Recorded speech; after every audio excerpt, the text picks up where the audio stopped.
kesempatan pagi ini di awal tahun 2022 kita dapat mengagendakan kegiatan yang sebetulnya sudah rutin dilaksanakan pada kesempatan awal-awal pandemi dulu, yaitu sharing knowledge. Nah, karena ini budaya yang bagus di tahun 2022 ini dicoba untuk tetap kita laksanakan. Baik Bapak Ibu, mengawali kegiatan pada pagi hari ini, teriring doa Rabbi zidni ilma warzuqni fahmah, mudah-mudahan kita diberikan kemudahan untuk memahami ilmu yang nanti akan disampaikan oleh para narasumber. Namun pada kesempatan pagi hari ini sebelumnya kita dengarkan bersama-sama arahan dari Bapak Kepala LPMP Provinsi Jawa Timur. Pada Bapak Dr. Rizky, kami silakan.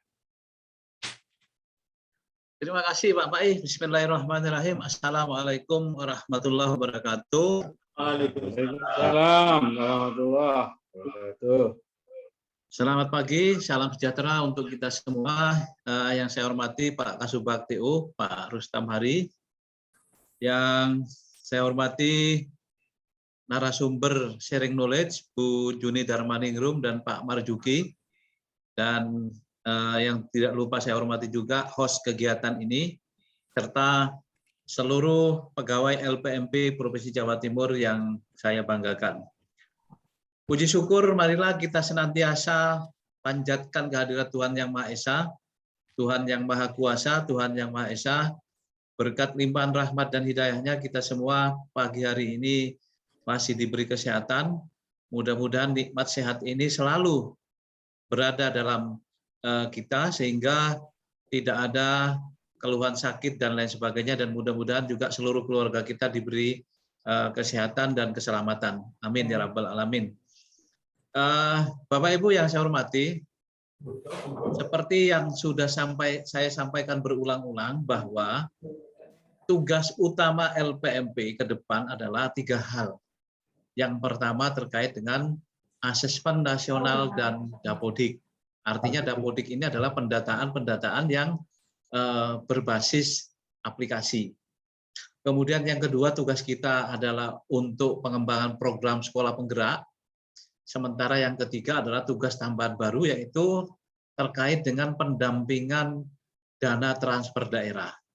Nah, oleh karena itu Bapak Ibu sekalian, mengingat ini adalah bagian tugas utama kita, asesmen nasional juga termasuk di dalamnya, maka tidak ada alasan kita tidak memahami makna dari masing-masing tugas pokok dan fungsi kita yang akan dibebankan kepada kita pada tahun 2022 ini, termasuk asesmen nasional. Bapak Ibu sekalian, oleh karena itu, marilah kita ikuti sharing notes ini sambil menunggu kegiatan-kegiatan lain yang nanti juga akan dilakukan melalui pembiayaan dalam BIPA. Nah, oleh karena itu, ini tahap awal, tahap persiapan. Sehingga Bapak Ibu sekalian ada kesempatan mempelajari itu apa asesmen nasional, dimulai dari bagaimana persiapan terkait dengan infrastrukturnya, yaitu apakah setiap sekolah yang ada di daerah ini juga sudah siap untuk melaksanakan asesmen nasional, ditinjau dari satu, kesiapan perangkat teknologinya. Kemudian yang kedua, terkait dengan akses jaringan dan lain sebagainya.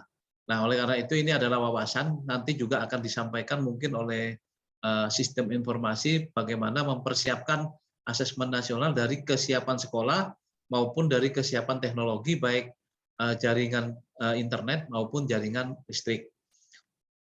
Kemudian yang kedua Bapak Ibu sekalian, asesmen nasional itu nanti terkait dengan isinya. Seperti kita tahu bersama bahwa asesmen nasional itu dibagi menjadi 2 bagian, yaitu asesmen kompetensi minimal dan survei lingkungan belajar. Nah, asesmen kompetensi minimal inilah nanti yang akan disampaikan oleh Pak Marjuki dan Bu Juni terkait dengan apakah bagaimana literasi dan numerasi dari peserta didik kita atau murid-murid kita. Yang kedua, bagaimana karakter yang sudah dimiliki oleh peserta didik kita. Sementara yang ketiga adalah survei lingkungan belajar yang ini adalah menjadi bagian dari layanan pembelajaran yang ada di setiap satuan pendidikan. Sasarannya siapa? Kalau menurut posnya, sasaran dari AKM itu adalah siswa, yaitu kalau SD itu kelas 5, SMP itu kelas 8, kalau SMA itu adalah kelas 11. Kemudian untuk survei lingkungan belajar termasuk siswa dan guru dan kepala sekolahnya. Ini yang nanti akan dibahas secara mendalam oleh Bu Yuni dan Pak Marjuki. Jadi asesmen nasional ini sebenarnya pada hakikatnya adalah bagian dari evaluasi pendidikan. Yang kita tahu bahwa evaluasi pendidikan itu ada dua, yaitu evaluasi hasil belajar peserta didik. Biasanya ini dilakukan oleh guru dalam rangka untuk mengetahui perkembangan pencapaian kompetensi siswa. Kemudian yang kedua adalah evaluasi sistem pendidikan yang kita kenal dengan diantaranya adalah asesmen nasional. Nah, asesmen nasional ini atau evaluasi sistem pendidikan ini adalah untuk mengetahui bahwa setiap satuan pendidikan ini telah melaksanakan layanan pembelajaran yang sesuai dengan standar nasional pendidikan. Nah, Bapak Ibu sekalian, asesmen nasional ini sendiri sebenarnya tujuannya untuk mengetahui tingkat capaian perkembangan anak. Makanya di dalamnya ada namanya pendidikan karakter di dalam dievaluasi. Kemudian yang kedua bertujuan untuk mengetahui tingkat pemerataan akses dan kualitas layanan pendidikan anak usia dini, pendidikan dasar dan pendidikan menengah. Jadi adalah ini makanya ada perlu di asesmen nasional itu ada namanya survei lingkungan belajar. Kemudian yang ketiga adalah untuk mengetahui kualitas pembelajaran. Jadi kualitas pembelajaran yang dilihat bukan prestasi belajar siswa, tetapi adalah kualitas pembelajaran di satuan pendidikan, baik itu anak usia dini, pendidikan dasar dan pendidikan menengah. Kemudian yang ketiga, yang keempat Bapak Ibu sekalian adalah untuk mengetahui kualitas pengelolaan satuan pendidikan. Jadi ini juga dipastikan bahwa pengelolaan kualitas pembelajaran atau kualitas pendidikan di daerah itu atau di satuan pendidikan sudah sesuai dengan standar nasional pendidikan yang ada di 8 standar nasional pendidikan. Kemudian untuk mengetahui pemerataan akses juga, tujuan dari asesmen nasional sendiri adalah untuk mengetahui jumlah, distribusi, dan kompetensi pendidik dan tenaga kependidikan pada pendidikan anak usia dini, pendidikan dasar, dan pendidikan menengah. Nah, hasil evaluasi ini harapannya nanti akan memperoleh profil pendidikan daerah yang nanti sebagai dasar ketika diagregasi nanti akan terdapat profil pendidikan nasional. Sementara profil pendidikan ini, Bapak Ibu sekalian, ini gunanya dimanfaatkan, ini sekali lagi ini sudah terkait dengan tujuan kita di perencanaan berbasis data ini. Jadi profil pendidikan, baik itu daerah maupun nasional ini, manfaatnya adalah digunakan untuk sebagai laporan komprehensif terkait layanan pendidikan, baik pendidikan anak usia dini, pendidikan dasar menengah, yang digunakan sebagai landasan untuk satu, peningkatan mutu layanan pendidikan. Yang pertama. Jadi profil pendidikan daerah maupun pendidikan nasional itu tujuannya adalah dijadikan dasar untuk peningkatan mutu layanan pendidikan, baik anak usia dini, pendidikan dasar, dan pendidikan menengah. Yang kemudian yang kedua, profil pendidikan ini digunakan untuk penetapan rapot pendidikan, baik itu pendidikan daerah maupun pendidikan nasional. Jadi Bapak Ibu sekalian, nanti dari asesmen nasional itu nanti akan diberikan rapot pendidikan kepada pemerintah daerah yang ada di wilayah kita. Jadi ini Bapak Ibu sekalian sekedar gambaran terkait dengan apa itu evaluasi, kemudian asesmen nasional apa, walaupun di dalamnya itu asesmen nasional tetap mengukur Bapak Ibu sekalian, yaitu mengukur terkait dengan satu, kompetensi peserta didik, yang kedua kualitas pembelajaran, kualitas pengelolaan satuan pendidikan maupun faktor-faktor yang mempengaruhi pembelajaran dan kualitas pengelolaan satuan pendidikan. Jadi itu yang diharapkan. Nanti Bapak Ibu sekalian, harapannya Menteri ini akan menerbitkan atau menetapkan tidak hanya pendidikan daerah, tetapi juga menetapkan profil satuan pendidikan, tingkat satuan pendidikan. Kemudian ada juga namanya profil program pendidikan kesetaraan, kemudian juga ada profil pendidikan daerah sampai dengan profil pendidikan nasional. Tujuannya sama, yaitu peningkatan mutu layanan pendidikan dan penetapan rapor pendidikan baik tingkat satuan pendidikan maupun pendidikan daerah. Ini Bapak Ibu sekalian yang bisa saya sampaikan. Mudah-mudahan Bapak Ibu sekalian bisa mengikuti.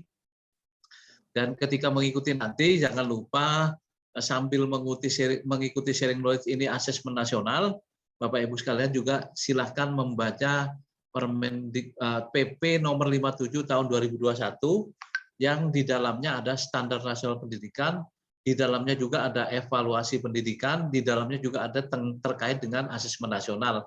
Sehingga pengetahuan Bapak Ibu sekalian akan semakin kaya dan juga lebih siap untuk melaksanakan tugas pokok fungsi kita tahun 2022 ini.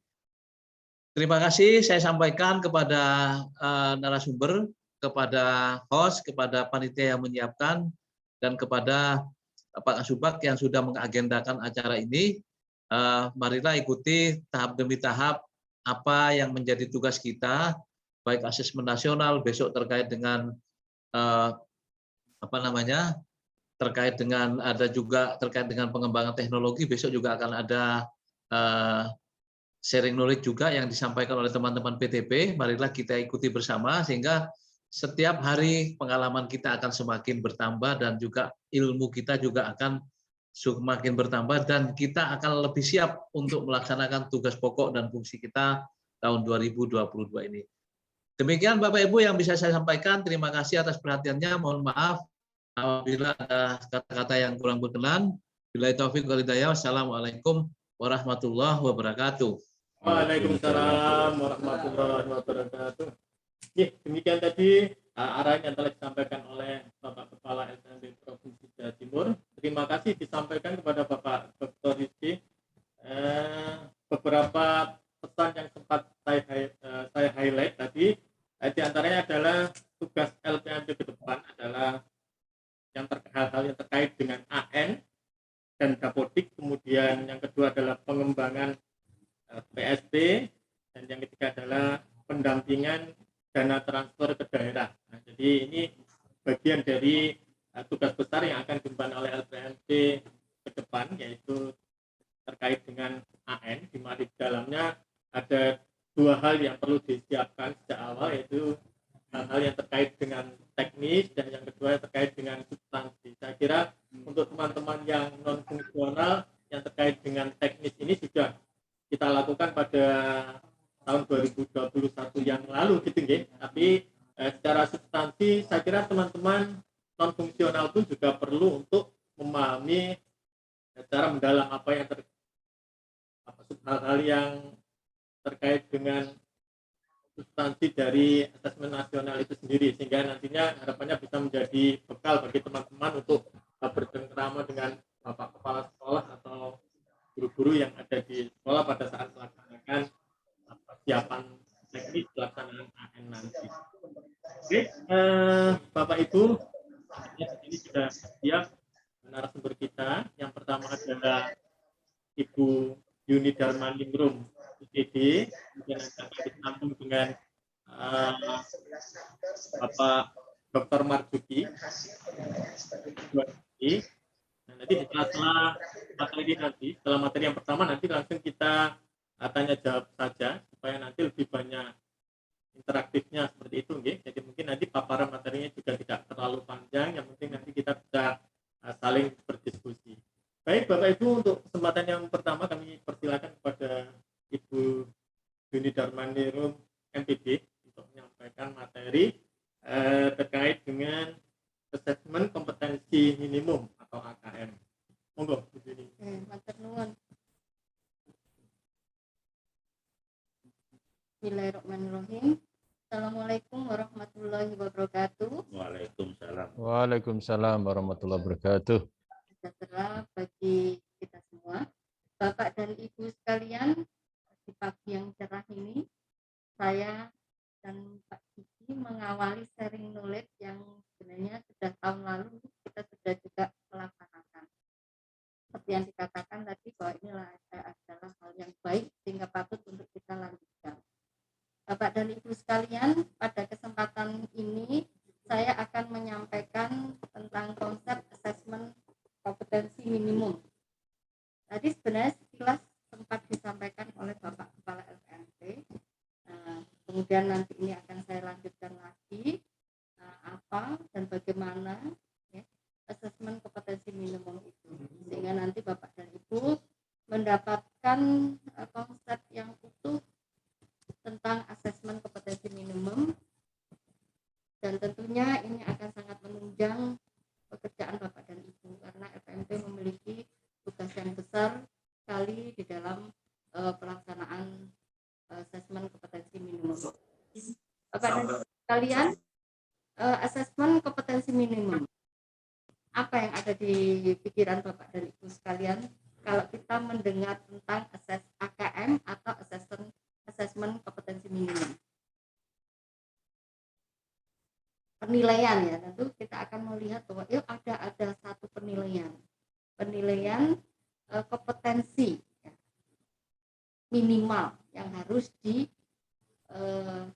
diambil ya oleh pemerintah ya, sehingga dengan adanya asesmen itu nanti ada satu data yang tentunya berguna bagi peningkatan mutu pendidikan. Baik Bapak dan Ibu, seperti yang saya sampaikan ya Bapak dan Ibu, mungkin Bapak dan Ibu memiliki banyak pemikiran tentang AKM. Nah, sekarang kita lanjut pada apa sih kegunaan AKM itu? Apa sih kegunaan asesmen kompetensi minimal itu? Nah, kegunaan AKM sendiri Bapak dan Ibu, kalau kita melihat dari tujuan itu adalah untuk meningkatkan mutu pendidikan. Data yang diperoleh dari AKM tentu akan merupakan data yang menunjukkan pada area mana ya kita sudah mencapai mutu, dan pada area mana kita harus meningkatkan mutu itu, memperbaiki mutu itu. Gitu. Kemudian Bapak dan Ibu, selain itu asesmen ini juga untuk memantau dan mengevaluasi penyelenggaraan pendidikan di Indonesia. Kemudian asesmen ini dirancang juga untuk menghasilkan informasi untuk memperbaiki kualitas pembelajaran. Bagaimana satuan pendidikan itu melaksanakan pembelajaran. Tidak hanya diukur dari hasil belajar peserta didik, tapi juga diukur dari proses pembelajaran itu dilaksanakan oleh sekolah.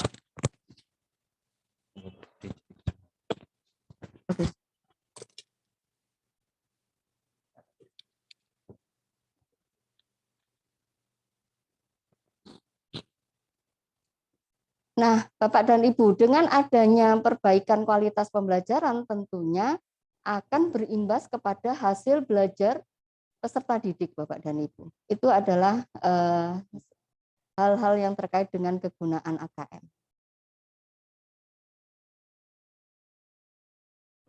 Nah, kalau kita sudah paham tentang kegunaannya, terus mengapa AKM penting, gitu kan? AKM penting itu untuk meningkatkan secara umum, untuk meningkatkan mutu pendidikan Bapak dan Ibu. Nah, bagi siswa, AKM itu untuk memonitor tingkat kompetensi minimum. Tingkat kompetensi minimum itu meliputi literasi dan numerasi.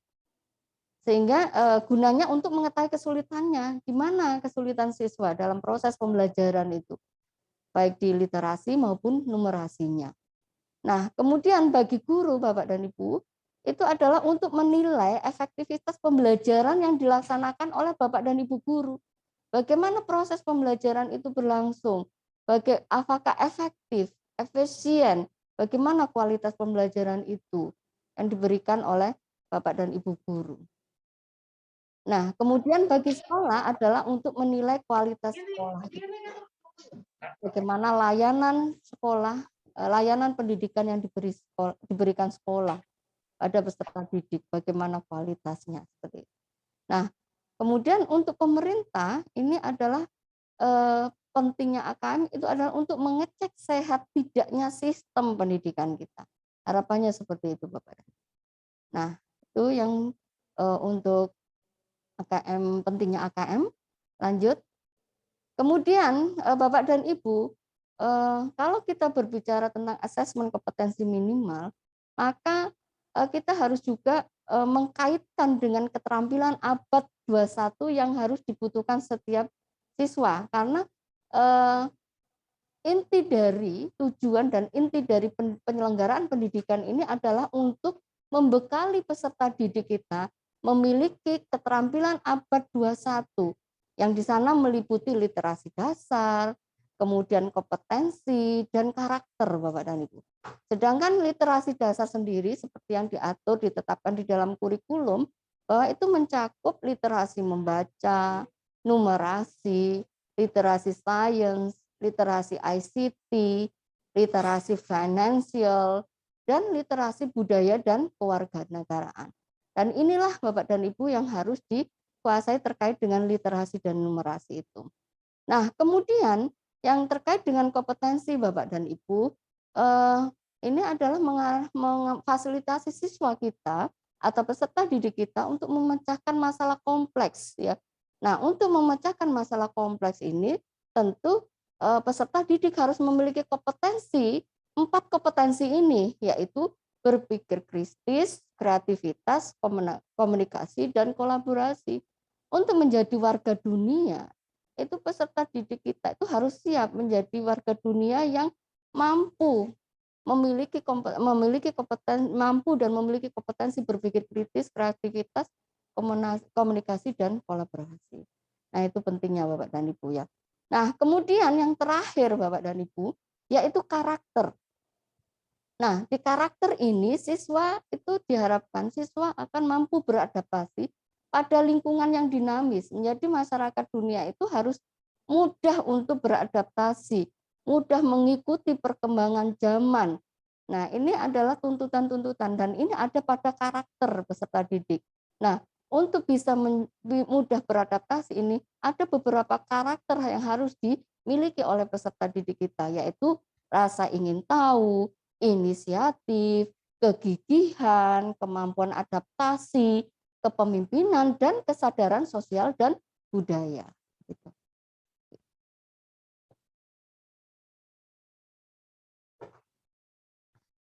Nah, Bapak dan Ibu, nah kompetensi-kompetensi tersebut Bapak dan Ibu dijabarkan lebih lanjut itu seperti ini Bapak dan Ibu.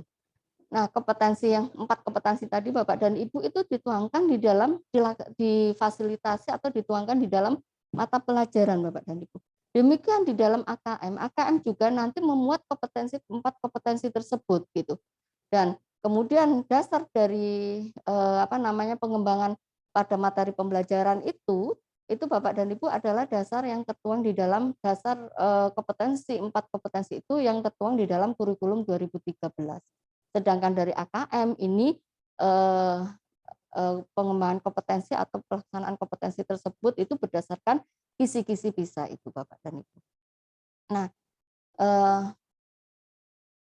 Nah, apa itu bisa? Kalau kita melihat di sana kan tadi ada AKM itu kan nanti dikembangkan ini asesmen kompetensi minimal ini instrumennya itu dikembangkan berdasarkan kisi-kisi bisa ya Bapak dan Ibu.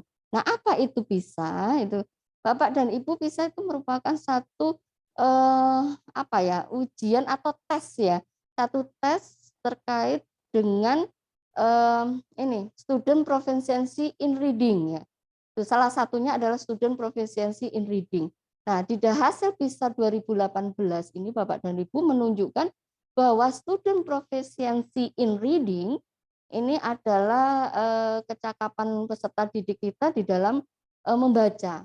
Itu hasilnya tidak begitu memuaskan untuk Indonesia ya. Dari tahun ke tahun kita belum menunjukkan hasil yang memuaskan gitu ya. Sebagai negara yang besar dengan jumlah penduduk yang banyak, kemudian termasuk pemerintahnya juga apa namanya, untuk konsep-konsep pendidikannya sudah cukup jelas, meskipun sering ada perubahan begitu ya Bapak dan Ibu, namun di sini menunjukkan suatu hal yang kurang memuaskan begitu ya. Dan di sini hanya 30% itu peserta didik kita yang mengikuti PISA itu mencapai kemampuan minimal dari kemampuan membaca ini Bapak dan Ibu ya.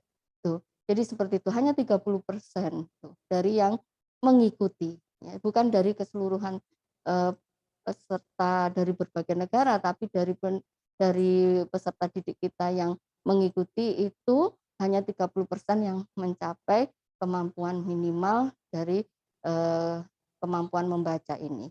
Oke. Nah, kemudian Bapak dan Ibu, selain hasil tadi saya mengatakan bahwa bisa juga, salah satunya adalah mengukur kemampuan membaca peserta didik. Juga di sana juga menunjukkan pengukuran tentang bagaimana peserta didik itu bekerja sama dan berkompetisi begitu ya Bapak dan Ibu ya.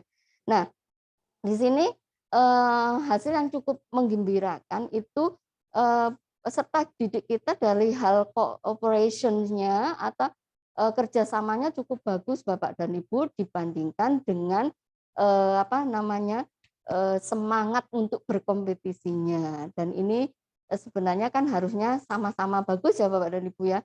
Namun di sini angin segarnya itu ya kemampuan untuk bekerja sama bagus dibandingkan dengan kemampuan untuk berkompetisi. Dan ini yang menjadi PR pendidikan kita sebenarnya. Nah, untuk hal teachers-nya sendiri Bapak dan Ibu, berdasarkan hasil PISA tahun 2018 ini, indeks teacher enthusiasm itu antusias guru di dalam mengajar ini juga kalau kita melihat itu kan masih di bawahnya Korea ya, tapi di bawahnya Korea ya. Sedikit di bawahnya Korea. Berarti kan guru-guru sudah cukup banyak yang semangat untuk mengajar. Tapi di bawah sekali di bawahnya Kanada ya. Kalau bisa ya di atasnya Korea lah begitu ya. Sekali-sekali di atasnya Korea Selatan begitu ya. Oke, jadi seperti itu. Ada PR, tetap ada PR di sini karena masih menunjukkan hal yang di nilainya itu lebih dari 0,50, masih 0,40 sekitar itu. Seperti itu. Jadi masih perlu ada peningkatan gitu. Nah, belajar dari hasil PISA tadi Bapak dan Ibu, ada 3 data yang kita peroleh dari hasil PISA tadi dan dapat disimpulkan bahwa pemanfaatan TIK dalam pembelajaran itu sangat penting. Nah, dari hasil PISA tadi masih terkait dengan hasil PISA Bapak dan Ibu, ternyata siswa dengan latar belakang sosial ekonomi yang sama memiliki skor membaca 40 poin lebih tinggi ketika diajar guru yang memanfaatkan TIK. Artinya TIK sangat penting dalam proses pembelajaran. Lebih-lebih pada saat pandemi seperti ini ya Bapak dan Ibu ya, guru sangat dituntut untuk bisa memanfaatkan TIK sehingga memfasilitasi pembelajaran yang lebih berkualitas lagi begitu. Nah, kemudian Bapak dan Ibu, dari hasil PISA itu juga disimpulkan bahwa harus ada strategi pembelajaran itu harus berubah. Kalau tidak berubah, kita tidak akan memperoleh kemajuan Bapak dan Ibu. Tidak ada peningkatan di dalam nilai PISA kita ya. Tidak ada peningkatan kualitas peserta didik kita. Nah, strategi yang harus diterapkan untuk mengatasi distorsi tersebut itu adalah Bapak dan Ibu adalah strategi pelibatan siswa. Siswa harus lebih banyak terlibat di dalam proses pembelajaran. Nah, untuk lebih banyak terlibat aktif dalam proses pembelajaran, itu guru harus mengajak siswa berpendapat, memberi kesempatan sebanyak-banyaknya siswa berpendapat selama proses pembelajaran. Kemudian bisa juga Bapak dan Ibu di dalam misalnya membaca bacaan itu peserta didik juga membuat satu daftar tokoh ya, tokoh dalam bacaan tersebut. Berikut karakternya, perbedaan karakter antara tokoh tersebut, perbedaan pemikiran, dan di sini tidak hanya membuat daftar saya kira, tapi juga memberikan judge-nya, memberikan penilaiannya kepada masing-masing tokoh. Itu sangat membantu siswa untuk berpikir kritis, Bapak dan Ibu di sini. Kemudian menceritakan kembali isi bacaan. Kalau menceritakan kembali isi bacaan, artinya peserta didik kita akan menggunakan kata-katanya sendiri untuk memberikan cerita ya, yang sama tapi menggunakan kata-kata yang berbeda. Kemudian mengkaitkan isi bacaan dengan kejadian di sekitar. Nah, ini adalah kemampuan mensintesa Bapak dan Ibu. Ini adalah masuk pada higher order thinking Bapak dan Ibu. Karena setelah dia menyimpulkan isi bacaan, lalu dia akan mengkaitkan dengan kejadian di sekitar, dengan buku yang pernah dibacanya, dan seterusnya. Ini sangat bagus untuk membangun atau memfasilitasi siswa untuk berpikir kritis, itu, terutama untuk mensintesa apa yang telah dia baca. Kemudian membandingkan isi bacaan dengan bacaan lain pada tema yang sama, ini termasuk bagian dari level synthesize ya, Bapak dan Ibu. Kemudian menentukan isi bacaan yang disukai, yang tidak disukai, ini masuk juga pada evaluasi, masuk pada kemampuan higher order thinking, itu masuk pada level evaluation, karena siswa memberikan pendapatnya, ya, apa yang disukai atau yang tidak sukai. Ini yang jarang terjadi di dalam kelas-kelas kita, Bapak dan Ibu.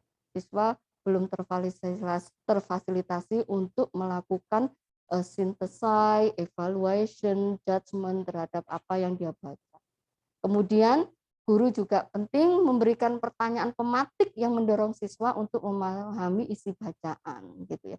Sebenarnya tidak hanya guru, tapi siswa juga dilatih untuk memberikan question yang tentu membantu mereka untuk bisa memahami isi bacaan tersebut. Jadi tidak hanya guru yang memberikan pertanyaan, tapi juga bisa siswa didorong untuk memberikan pertanyaan terhadap apa yang dia belum pahami dari isi bacaan.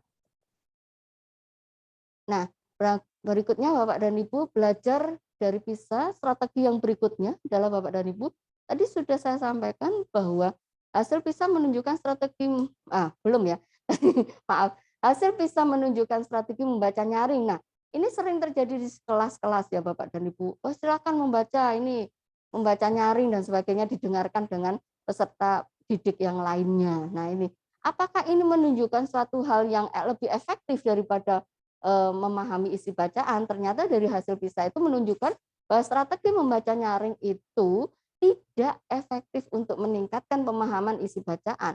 Bahkan mungkin kalau untuk membaca nyaring itu memang tujuannya bukan untuk memahami isi bacaan sebenarnya Bapak dan Ibu. Membaca nyaring itu untuk membantu pronunciation, ya, itu kemudian intonation, itu memang tujuannya berbeda.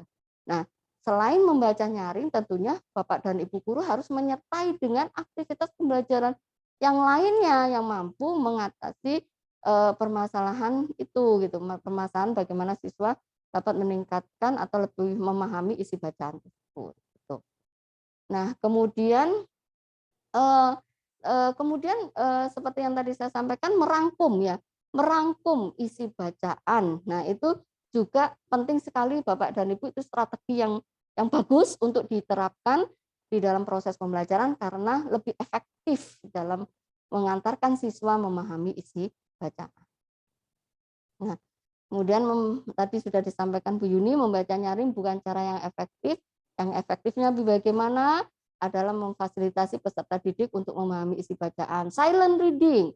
Setelah reading aloud, membaca nyaring, berikutnya adalah silent reading. Dari silent reading itu nanti siswa bisa memunculkan question apa yang pertanyaan-pertanyaan apa yang belum dipahami dari isi bacaan. Itu bisa difasilitasi. Nah, kemudian juga membantu mereka untuk merangkum. Nah, seperti itu, memfasilitasi mereka untuk merangkum. Jadi merangkum dan menyalin itu berbeda, dua hal yang berbeda Bapak dan Ibu. Kalau merangkum itu kan dia menyimpulkan, kemudian menyampaikan lagi apa yang dia pahami dengan menggunakan kata-kata sendiri. Sedangkan kalau menyalin itu hanya dia menyalin apa yang tertuang di dalam buku bacaan tersebut. Begitu. Nah, sekarang berikutnya Bapak dan Ibu, selain strategi yang saya sebutkan sebelumnya, ini hal penting lagi Bapak dan Ibu adalah memperkaya jenis bacaan siswa. Perlu dipahami Bapak dan Ibu di dalam soal PISA itu, khususnya reading ya Bapak dan Ibu, itu siswa tidak hanya membaca satu bacaan, tapi beberapa bacaan. Dan di dalam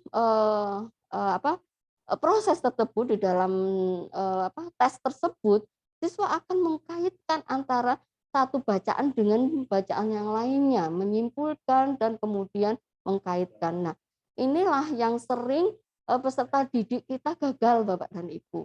Pada saat mereka mungkin dihadapkan pada satu teks, itu mereka bagus. 2 teks, 3 teks. Nah, ini akhirnya mereka banyak mengalami kendala, kesulitan, kehabisan waktu karena tidak terbiasa untuk membaca dari berbagai sumber, kemudian menyimpulkan dari berbagai sumber itu dan mengkaitkan antara informasi satu dengan informasi lainnya.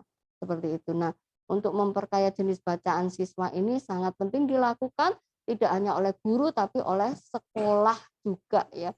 Jadi bagaimana perpustakaan itu tidak hanya menyediakan buku pelajaran tapi juga buku-buku yang lain, buku penunjang yang lain sehingga siswa lebih banyak referensinya, dan juga mungkin diarahkan siswa, dibekali siswa untuk mencari informasi ya dari internet ya, bagaimana mencari sumber-sumber di internet, kemudian dari buku-buku digital dan sebagainya, itu penting sekali dibekali seperti itu. Kemudian Bapak dan Ibu, nah berikutnya Bapak dan Ibu, siswa tidak hanya difasilitasi untuk intensif reading, tapi juga extensive reading. Yang selama ini kita seringnya itu intensif reading, jadi membaca sebagai proses bagian dari proses pembelajaran itu. Tapi juga extensive reading, jadi siswa dibiasakan untuk mengisi waktu luangnya dengan membaca. Gitu. Maka program literasi sekolah menyediakan buku-buku di pojok kelas ya, itu ada buku-buku, kemudian taman bacaan dan sebagainya, itu membantu siswa untuk membiasakan diri mengisi waktu luangnya dengan membaca. Sebenarnya tidak hanya buku textbook, buku berupa buku gitu, tapi juga digital book itu juga bagus sebenarnya. Apalagi anak sekarang milenial itu kan dia lebih terbiasa dengan sesuatu yang digital ya, maka diarahkan oleh Bapak dan Ibu guru harusnya untuk lebih mencari sumber-sumber digital itu sangat membantu Bapak dan Ibu. Nah, kemudian balik lagi ke sasaran ke asesmen nasional Bapak dan Ibu, asesmen. Nah, sasaran asesmen nasional sendiri Bapak dan Ibu itu ada 3, siswa, guru, dan kepala sekolah. Dan di dalam asesmen nasional itu mencakup AKM literasi dan numerasi, kemudian survei karakter, survei lingkungan belajar. Dan untuk AKM literasi numerasi ini hasil belajar kognitif Bapak dan Ibu, merupakan hasil belajar kognitif. Sedangkan survei karakter itu merupakan hasil belajar sosial emosional. Kemudian untuk survei lingkungan belajar itu merupakan karakteristik input dan proses pembelajaran yang kemudian tentu mengarahkan kepada kualitas pembelajaran. Kalau untuk siswa sendiri itu nanti untuk asesmen nasionalnya itu ini AKM literasi numerasi dan survei karakter untuk cakupan penilaiannya, pengukurannya. Sedangkan kalau untuk guru dan kepala sekolah cakupannya itu adalah survei lingkungan belajar. Oke, Bapak dan Ibu, asesmen nasional tahun 2021. Ini sudah tahun lalu ya Bapak dan Ibu. mungkin Bapak dan Ibu sebagian besar sudah terlibat di sini gitu ya. Ini kami ada baiknya juga saya menyampaikan sedikit ya. Kemudian pemetaan di asesmen nasional tahun 2021 Bapak dan Ibu, pemetaan mutu pendidikan pada seluruh sekolah, madrasah, dan program kesetaraan jenjang dasar dan menengah Bapak dan Ibu. Ini berlaku untuk seluruh sekolah ya. Kemudian sedangkan mutu pendidikan diukur dengan 3 instrumen ya. Nah, nanti ada 3 instrumen asesmen kompetensi minimum yang mengukur literasi baca dan numerasi sebagai hasil belajar kognitif, kemudian survei karakter yang mengukur sikap, kebiasaan, nilai-nilai sebagai hasil belajar non kognitif, dan yang 3 adalah survei lingkungan belajar yang mengukur kualitas pembelajaran dan iklim sekolah yang menunjang pembelajaran. Nah, sekarang kenapa sih kok perlu untuk mengukur karakter gitu? Gitu ya. Kenapa apa pentingnya mengukur karakter? Apakah tidak hanya perlu untuk menanamkan saja tanpa diukur? Nah, ini Bapak dan Ibu reasonnya, alasannya kenapa untuk mengukur karakter adalah karena pendidikan bertujuan mengembangkan potensi murid secara utuh. Nah, tadi sempat dibahas oleh Bu Yuni ya, bahwa kita itu memfasilitasi peserta didik kita itu memiliki tiga keterampilan abad 21. Nah, di situ tidak hanya keterampilan literasi, tapi juga kompetensi, juga karakter yang dan 3 ini terkait dengan karakter. Berarti potensi murid ini harus dikembangkan secara utuh. Nah, hal ini juga mengacu kepada tujuan nasional pendidikan kita, Bapak dan Ibu, bahwa tidak hanya membentuk peserta didik yang memiliki kecerdasan akal saja, namun juga kecerdasan karakter juga dan sebagainya, seperti itu Bapak dan Ibu. Nah, kemudian asesmen nasional mendorong juga mengembangkan sikap, nilai dan perilaku yang mencirikan pelajar Pancasila. Nah, di kurikulum yang baru ini Bapak dan Ibu ada beberapa poin cakupan bagaimana ciri pelajar Pancasila tersebut. Dan di asesmen nasional ini akan juga mengukur hal tersebut. Nah, kemudian selanjutnya Bapak dan Ibu, kenapa survei lingkungan belajar juga harus diukur? Nah, itu kan sering ada pertanyaan seperti itu. Nah, karena di dalam survei lingkungan belajar ini kan mencakup iklim apa saja sih? Mencakup keamanan sekolah, mencakup kebinekaan sekolah, mencakup indeks sosial ekonomi, kualitas pembelajaran, pengembangan guru. Nah, hal inilah yang harus karena itulah ya survei lingkungan belajar itu penting untuk diukur. Iklim keamanan sekolah misalnya, ini terkait dengan keamanan dan student well-being siswa, kesejahteraan siswa, kenyamanan, kebahagiaan siswa, begitu ya, terkait kalau student well-being itu gitu. Siswa senang, nyaman, merasa aman, merasa bahagia itu. Bagaimana iklim sekolah mampu nggak memfasilitasi itu. Kemudian yang berikutnya adalah sikap dan keyakinan guru ya. Nah, sikapnya bagaimana? Apakah mampu memberikan keteladanan dan seterusnya. Ini juga kalau kita kaitkan dengan PISA itu kan terkait juga dengan entusiasmenya guru ya. Semangatnya guru dalam mengajar, konsep-konsep dirinya, etika ya, kode etiknya dan sebagainya. Kemudian kebijakan dan program sekolah. Nah, berikutnya iklim kebinekaan sekolah Bapak dan Ibu. Kita kan memang di Indonesia itu kan multicultural. Bagaimana praktek multicultural di kelas ini? Apakah difasilitasi dengan baik ya, seperti itu. Ini diukur nanti Bapak dan Ibu. Demikian juga terkait dengan kebinekaan sekolah ini, sikap dan keyakinan guru dan kepala sekolah seperti apa. Kemudian kebijakan dan program sekolahnya seperti apa. Ini juga diukur Bapak dan Ibu. Nah, terkait dengan indeks sosial ekonomi, ini juga ada pengukuran tentang pendidikan orang tua, profesi orang tua yang tentunya Bapak dan Ibu ini akan terkait juga dengan bagaimana dukungan orang tua itu terhadap proses belajar peserta didik. Nah, kemudian di situ juga di indeks sosial ekonomi juga ada fasilitas belajar di rumah. Nah, ini kan dengan adanya pendidikan profesi fasilitasi belajar ini, bagaimana ini mendukung siswa dalam proses pembelajaran. Seperti itu. Nah, berikutnya Bapak dan Ibu di kualitas pembelajaran. Ini bagaimana manajemen kelas ya. Manajemen kelasnya bagaimana, gurunya apakah menerapkan strategi memberikan pengalaman pembelajar yang berbeda kepada peserta didiknya dan seterusnya. Kemudian dukungan afektif, kemudian yang berikutnya adalah aktivasi kognitif peserta didik bagaimana. Kalau ada ini semua terkait dengan kualitas pembelajaran. Dan terakhir kemudian pengembangan guru. Bagaimana guru melakukan pengembangan diri, yaitu terkait dengan pembelajaran tentunya. Adakah refleksi dan perbaikan pembelajaran, adakah dukungan untuk refleksi guru tersebut dari manajemen sekolah dan sebagainya. Itu Bapak dan Ibu sekalian. Asesmen nasional Bapak dan Ibu itu dilaksanakan untuk siswa kelas 5, 8, dan 11 ya. Dan maksimal jumlah siswa yang untuk mengikuti asesmen nasional ini adalah 30 siswa untuk SD atau madrasah ibtidaiyah ya. Dan 45 siswa untuk SMP, MTS, SMA, MA, dan SMK.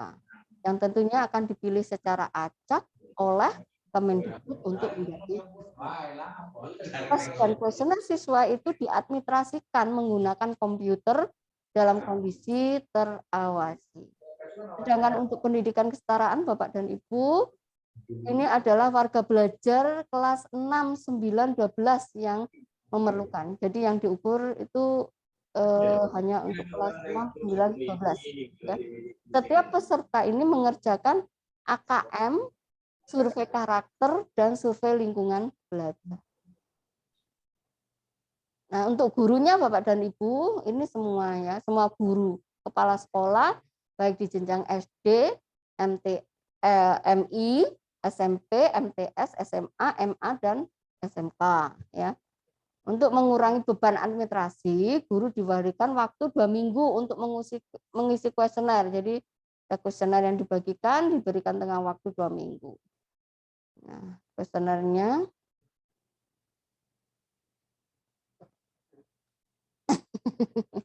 ya, oke, dilakukan secara daring ya. Oke. Berikutnya, sekarang ini ya pelaksanaannya. Nah, tadi sampaikan Bu Yuni tadi ini menggunakan daring ya Bapak dan Ibu. Asesmen nasional ini akan dilaksanakan dengan menggunakan daring. Kemudian jadwalnya sudah ditentukan dan diawasi untuk guru dan kepala sekolah ini mengerjakan survei secara mandiri dan waktunya lebih lama daripada untuk siswa ya. Kemudian untuk jenjang SD ini waktunya seperti ini. Hari pertama itu tes literasi 75 menit. Hari pertama ada juga survei karakter 20 menit. Yang hari kedua itu tes numerasi 75 menit, kemudian survei lingkungan belajar 20 menit. Sedangkan untuk jenjang SMP, hari pertama untuk tes literasi 90 menit, survei karakter 30 menit. Sedangkan hari kedua tes numerasi 90, kemudian untuk survei lingkungan belajar 30 menit. Tuh. Oke Bapak dan Ibu, itu yang bisa saya sampaikan mengenai konsep AKM. Semoga saja apa yang saya sampaikan ini dapat dipahami oleh Bapak dan Ibu, kemudian juga menambah wawasan dari Bapak dan Ibu sekalian. Terima kasih. Assalamualaikum warahmatullahi wabarakatuh. Waalaikumsalam warahmatullahi wabarakatuh. Ya, terima kasih disampaikan kepada Bu Yuni. Ini banyak sekali informasi yang kami terima dan pada umumnya masih relatif baru ya kami terima. Mudah-mudahan ini dapat menambah khasanah pengetahuan kita, khususnya teman-teman yang non fungsional.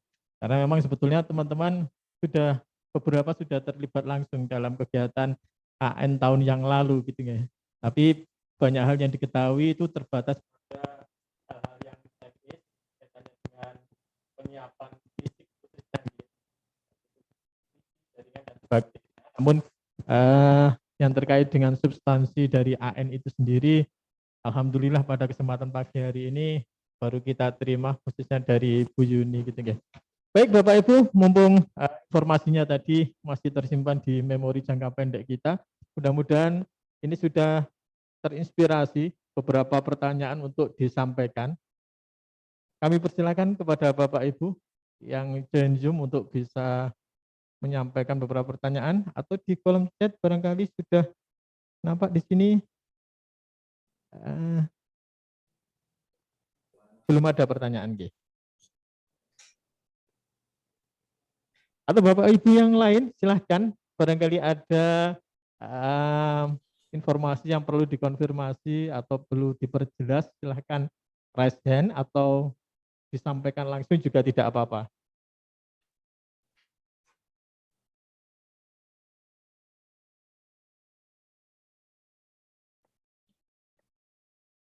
Atau kita hitung terpukau, terpesona dengan narasumbernya ini nampaknya, atau dengan moderatornya. Oke, nampaknya ini belum ada pertanyaan dari Bapak Ibu peserta. Ini kita hitung mundur saja, nggih. 3, 2, 1 gitu ya. Jika tidak ada pertanyaan, nanti kita lanjutkan lagi ke terpukau dengan ruang podcastnya. Pripun, Pak Rustam? Terpukau dengan background-nya. Bisa tempat foto. Ini luar biasa. Terpukau dengan ruang podcastnya. Iya. Mempesona ya. Bisa untuk ruang foto keluarga ini, Pak. Ini keluarga bahagia. Keluarga cemara. Lanjutkan. Barangkali inspirasi pertanyaan baru akan muncul nanti setelah materi yang kedua disampaikan dengan lengkap oleh Dr. Marzuki.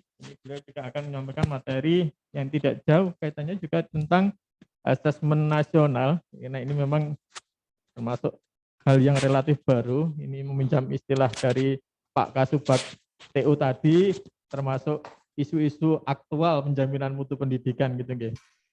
Baik, untuk kesempatan yang selanjutnya kami persilakan kepada Dr. Marzuki untuk bisa menyampaikan materi terkait dengan pembelajaran berbasis literasi membaca.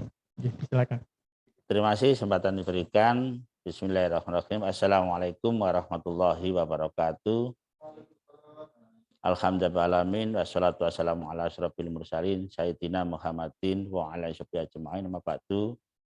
Yang saya hormati Bapak Kepala LPMP Jawa Timur, Bapak Dr. Rizky MPD, Bapak Kasubag LPMP Jawa Timur, para pejabat fungsional, para karyawan LPMP Jawa Timur, keluarga besar LPMP Jawa Timur yang hebat dan luar biasa. Marilah kita panjatkan syukur kepada Allah Subhanahu wa taala yang telah beri kita kesehatan, kesempatan sehingga bisa bergabung dalam sharing knowledge ini. Mudah-mudahan bisa mengikuti sampai paripurna sehingga kita dapat ilmu manfaat dan barokah. Salawat serta salam semoga tetap tercurahkan pada Nabi kita Muhammad Shallallahu Alaihi Wasallam. Bapak Ibu yang hebat dan luar biasa, izinkanlah saya akan sharing ya pada Bapak Ibu semuanya. Mungkin saya tidak memberikan sesuatu, namun sharing aja. Nanti kita lanjutkan diskusi sehingga kita bisa mendalami apa yang perlu kita dalami. Terima kasih. Ini tidak bisa perkenalkan Bapak Ibu ya. Setiap hari sudah komunikasi ya. Oke Bapak Ibu sekalian, inilah apa itu literasi. Jadi di sini kami mengambil salah satu kompetensi ya, bahwa Bapak sudah sampaikan bahwa dalam asesmen nasional ada 3 parameter, ada asesmen kompetensi minimum, ada survei karakter, dan ada survei ingin belajar. Nah, yang kita diskusikan hari ini adalah terkait dengan asesmen kompetensi minimum. Nah, kemudian saya mengambil salah satu aspek dari 2 kompetensi, yaitu ada kompetensi literasi membaca, ada kompetensi literasi numerasi. Nah, kita karena waktu yang terbatas, mungkin kita fokus di kompetensi membaca. Jadi kalau kita lihat dari pengetahuan, pengertian apa itu literasi, memang banyak makna ya, banyak pakar yang menyampaikan ya. Di sini kalau kita lihat dari pendapat dari Montoya 2018 ya, Kemudian di sini disampaikan bahwa literasi ini melakukan manajemen pengetahuan dan belajar terus-menerus ya.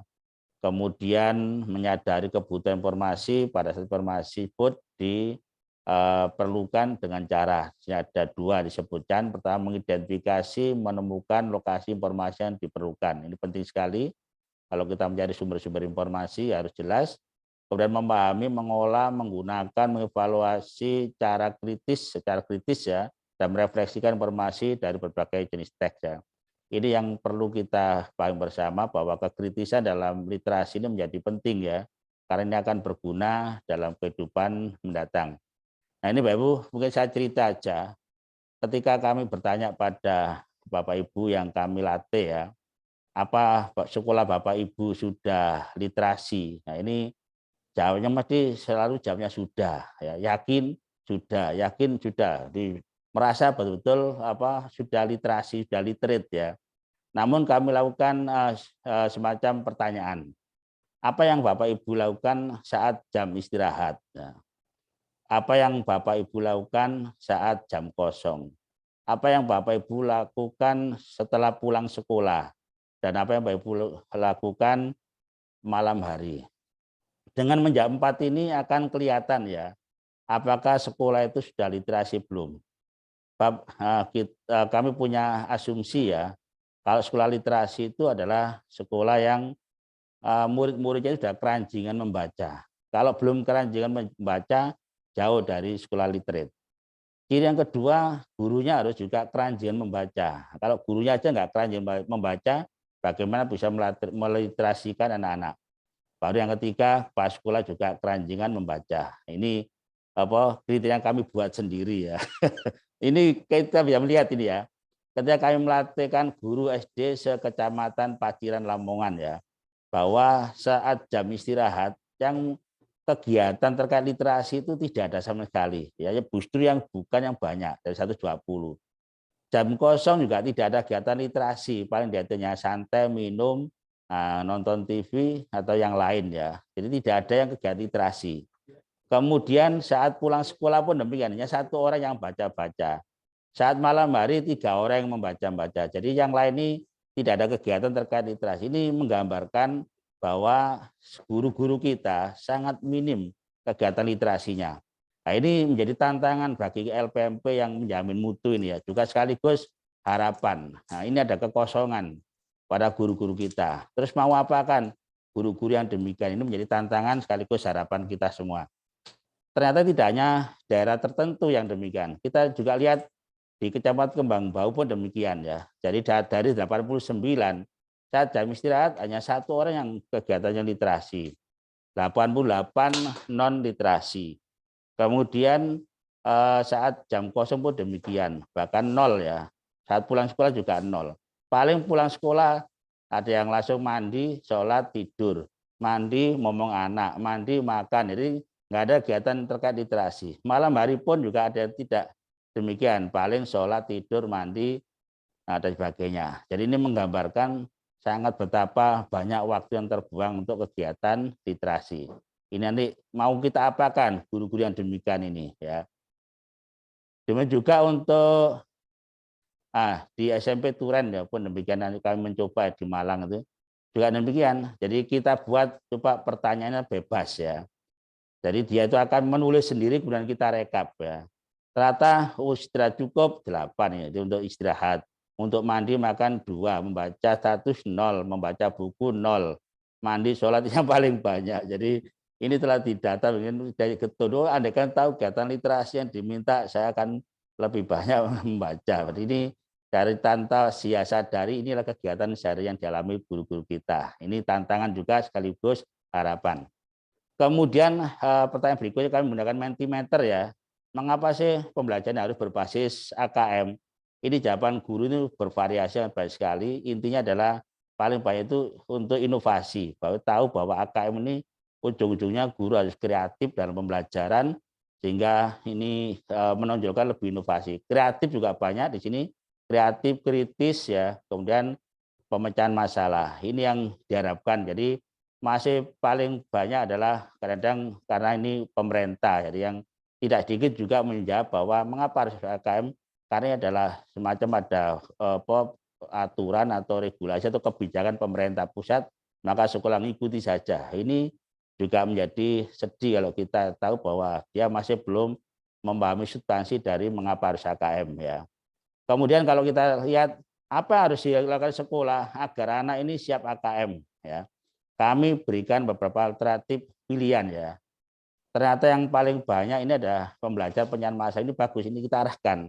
Ini yang harus kita bangun pada guru, bahwa yang dilatihkan karena itu adalah pembelajaran, karena learning progression. Harus kembali ke perbaikan pembelajaran, bukan pada otak-atik soal ya. Kita lihat di situ masih ada banyak bimbel AKM. Nah, kalau kembalinya ke bimbel, kita akan kembali ke ujian nasional lagi, bahwa dia dianggap bahwa ini adalah untuk tinggi-tinggian nilai, tinggi-tinggian skor ya, sehingga otak-atik soal, bukan memperbaiki mutu pembelajaran. Harus kembali ke learning progression. Terus pembelajaran yang melatih berpikir kreatif ini yang penting juga ya, kreatif, kritis, dan berkarakter. Kemudian ini yang harus kita latihkan ke sekolah, bagaimana merancang pembelajaran apapun untuk melatih berkritis, kreatif, berkarakter, dan memecahkan masalah, bukan menghafalkan soalnya. Kalau menghafalkan soal, latihan soal tidak akan keluar, karena stimulus maupun di sana konteksnya selalu berubah. Jadi stimulusnya ini selalu berubah, tidak akan keluar lagi. Maka di sini sekolah kita pahamkan bukan untuk otak-atik soal, tapi perbaiki mutu pembelajaran. Nah ini kelihatan sekali. Juga ini alhamdulillah sekolah guru-guru sudah paham betul ya, bahwa dia tidak lagi kembali ke bimbel. Jadi keandekan ada itu sangat minim sekali. Yang banyak itu adalah untuk peningkatan kompetensi ini yang harus kita latihkan. Pemecahan masalah, kreatif, kritis, dan berkarakter ya. Nah ini yang masih ada juga banyak bimbel, banyak tryout, ini yang awal-awal begitu. Tapi tadi sudah mengalami pergeseran yang luar biasa. Ya, ini yang kita latihkan bukan pada pemecahan adik soal. Bahkan ada suatu daerah itu anak wajib beli buku AKM, sehingga suruh latihan soal-soal AKM. Berarti kan gurunya tinggal memberikan tugas-tugas. Ini yang accident by design ya. Jadi kecelakaan yang direncanakan. Nah, kita tidak boleh kembali ke sana. LPMP punya tanggung jawab yang besar bagaimana mengubah mindset para guru-guru kita ya. Terus mengapa ini literasi itu penting ya Bapak Ibu? Karena ini perkembangan teknologi, maka di sini bagaimana kita mengolah informasi. Jadi intinya bagaimana pertama mengumpulkan informasi itu melalui berbagai cara ya, mulai dari membaca, menyimak, menulis, kemudian mendengar, meraba, sebagainya. Ini adalah cara mengumpulkan informasi. Kemudian yang kedua adalah mengolah informasi. Jadi informasi itu harus diolah. Sementara ini kita sering kali dapat informasi apa-apa, share-sharean langsung di-share ulang ya. Padahal share itu banyak konten-konten yang tidak harus kita share ya. Ini berarti perlu mengolah informasi, terus menyajikan informasi, berarti melalui tertulis atau lisan atau gambar menyajikan informasi. Baru yang terakhir mengomunikasikan, ini penting. Jadi paling enggak ada 4 keterampilan dalam literasi. Pertama, bagaimana mengumpulkan informasi. Yang kedua adalah mengolah informasi. Dan 3, menyajikan informasi. Yang 4, mengomunikasikan. Ini kalau saya pelatihan sudah ada tepuk liput literasi ya. Di mengolah informasi, mengumpulkan informasi, mengolah informasi, menyajikan informasi, dan mengomunikasikan informasi ya. Nah, kemudian Bapak Ibu, ini kembali ke Bu Yuni tadi ya. Ini memang sangat kita miris sekali ya. Kita kemampuan literasi kita itu baik yang literasi baca, numerasi maupun sains itu rendah sekali. Kita lihat ya dari 57 kita peringkat 57 dari 65. Ini menjadi miris sekali. Ini sama dengan peringkat berapa? Peringkat 6 ya, peringkat 4 ya dari peringkat 9 ya dari bawah ya. Ini miris sekali, tapi guru-guru kita bisa tertawa ya. Kita juga data yang miris malah tertawa guru-guru kita. Ini aneh bin ajaib ini ya. Jadi gembira, tertawa gembira atau mentertawakan atau mentertawai ya. Ini aneh ya. Terus ini ada 64 dari 65, berarti kan peringkat berapa nih? Peringkat 2 ya, peringkat 2 dari bawah. Ini juga tertawa guru-guru kita ya. Nah, tahun 15 kita peringkat 64 dari 72. Ini sudah peringkat apa ini? Peringkat 8 atau 9. 9 ya, ini dari bawah. Tahun 18 ini peringkat 5 ya atau 6 dari bawah. Jadi ini hal ini harusnya menjadi miris ya, tapi guru-guru kita malah tertawa ya. Ini yang perlu ada penelitian. Bapak Ibu, kalau komponen literasi baca ini memang sumbernya itu adalah dari teks informasi dan teks fiksi ya. Kita tahu teks informasi ini bisa berupa fakta, data, informasi ya, ini yang tersajikan nanti dalam stimulusnya itu ya. Kemudian teks fiksi ini terkait dengan cerita-cerita yang terkait dengan hiburan, terkait dengan sastra itu ya, yang teks fiksinya ya. Kemudian kalau kita lihat dari proses kognitifnya, ini yang menjadi perhatian kita semua, bahwa proses kognitif atau level kognitif dalam membaca ini ada 3. Yang pertama adalah L1 atau menemukan informasi. Dikatakan menemukan informasi kalau jawabannya itu welo-welo itu ya, ada di teks itu ya. Jadi sangat jelas sekali dalam teks itu. Nah, kalau misalnya anak nggak bisa menemukan jawaban dalam teks yang sudah welo-welo itu, nah itu nanti pembelajaran seperti apa? Itu yang kita pikirkan.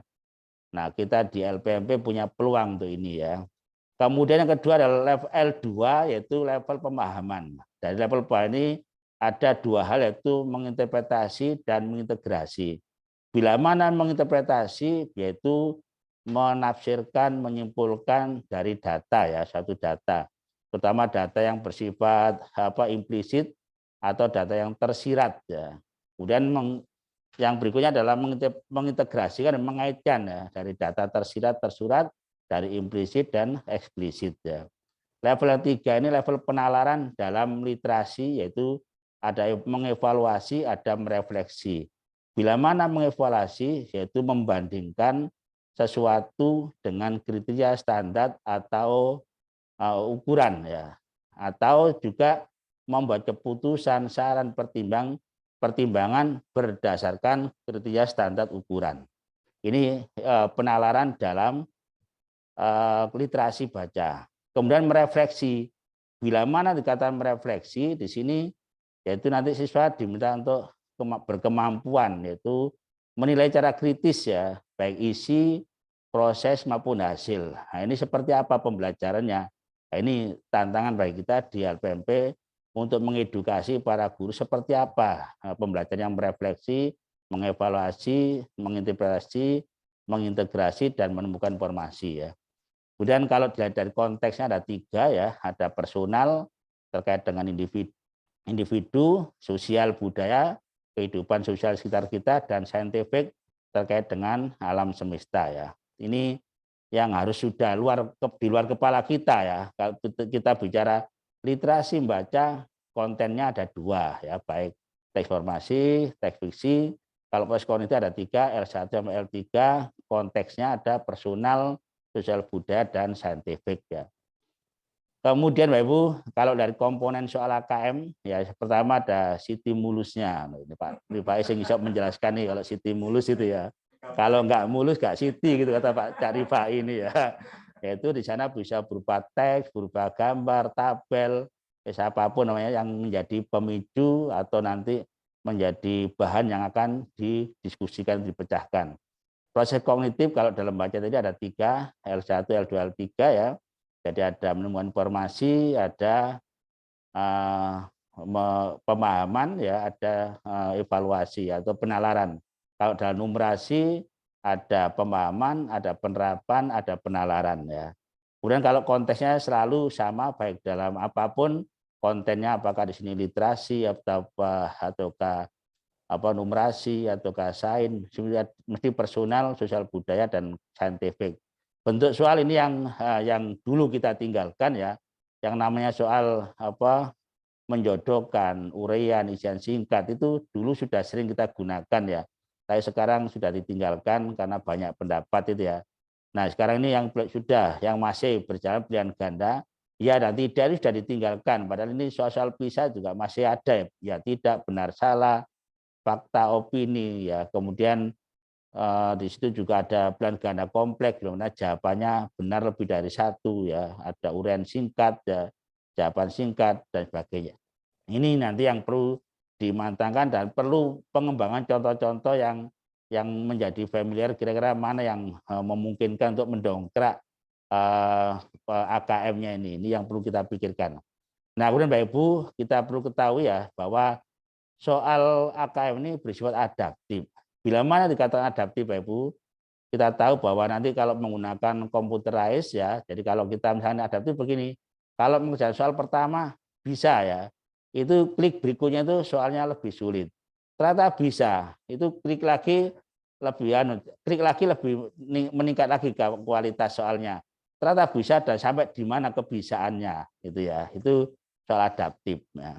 Kemudian yang sebaliknya kalau soal pertama misalnya di sini tidak bisa, akan diturunkan kualitas soalnya. Klik berikutnya sudah lebih rendah. Tidak bisa lagi, turun lagi sampai di mana ketoronannya itu ya. Jadi tidak bisaannya sampai di mana ya. Nah, ini ada soalnya bersifat adaptif dan tidak semua adaptif ya. Yang paling penting di sini bahwa soal KM itu adalah untuk mengetahui tingkat kesulitan peserta didik.